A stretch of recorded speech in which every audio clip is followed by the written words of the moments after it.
আসসালামু আলাইকুম এভরিওয়ান। আজকে আপনাদের দেখাবো আপনাদের কার্বোরেটর কেন ওভারতেল হয়। হ্যাঁ, আপনারা অনেকেই জানেন না কেন ওভারতেল হয়। এই গাড়িটা হচ্ছে আপনারা যখন তেলের চাবি উপরে দিয়ে ইউজ করেন, তেলের চাবি রিজার্ভ দিয়ে চালান। রিজার্ভ দিয়ে চালানোর কারণে আপনাদের গাড়ি তেলে ওভার হয়। নিচের তেলগুলো ময়লা থাকে, যে কোনো ট্যাঙ্কিতে হোক, ফ্রেশ নতুন গাড়ি তো কিছু না কিছু ময়লা ট্যাঙ্কি নিচে তেলের নিচে জমবেই, সেগুলো আপনার কার্বোরেটরে চলে যায়।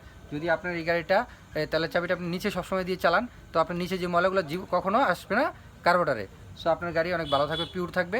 আপনার তেলের চাবি সবসময় নিচে দিয়ে চালাবেন, তার মানে 2 লিটার সবসময় নিচে রেখে দিবেন, ওটা আপনি ইউজ করবেন না।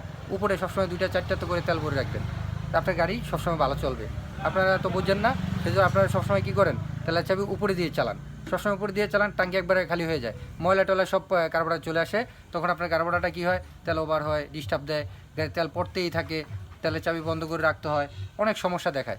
এতগুলো কোনো সমস্যা না, এই শুধু সমাধান হলে তেলের চাবিতে এটা অফ, এটা অন, এটা রিজার্ভ। তো আপনি রিজার্ভে চালাবেন না, সবসময় কী করেন, এইরকম অনে চালাবেন। অনে দিয়ে যদি চালান, তাহলে আপনার ট্যাঙ্কি থেকে ময়লা আপনার কার্বোরেটরে পাস হবে না। আপনার গাড়িতে যত ময়লা থাকুক কোনো সমস্যা নেই, আপনি কী করবেন, বেশিরভাগ অনে দিয়ে চালাবেন। রিজার্ভে আপনি ট্যাঙ্কিতে দিবেনই না। না যদি বিপদে পড়েন, ইমার্জেন্সি হয়, তখন দিতে পারবেন, কিন্তু এছাড়া আপনি এটা দিবেন না। না দিলে আপনার গাড়ি সুরক্ষিত থাকবে।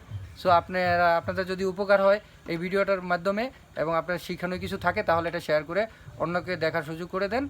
আর লাইক করেন, কমেন্ট করেন, আমার পেজটা সামনের দিকে নিয়ে যাওয়ার জন্য সহযোগিতা করেন, যাতে আমি আরও এরকম ভালো ভালো ভিডিও দিতে পারি আর সবাইকে দেখার এবং বোঝার দিতে পারি।